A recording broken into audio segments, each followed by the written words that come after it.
Hello guys! What's up? Eto na naman, magluluto ako ng leg lamb.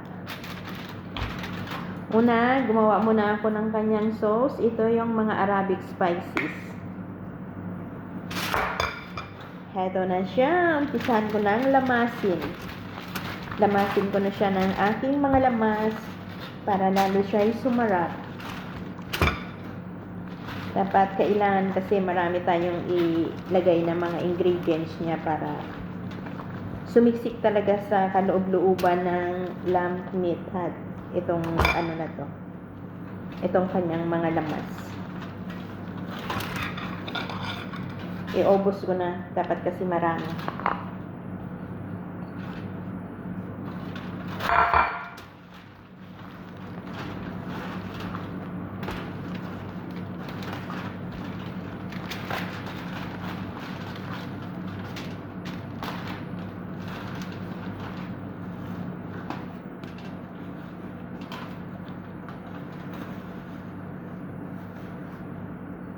At ito na, okay na siya. Ibalot ko na siya sa foil.